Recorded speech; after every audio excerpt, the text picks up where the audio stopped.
पोखिन्छ भनेर जतन गरेर हिँडाउँछ।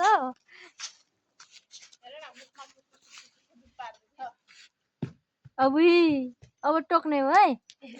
गुजी है गुजी।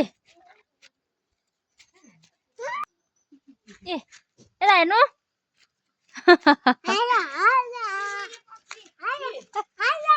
ऊ थाप्दैछ।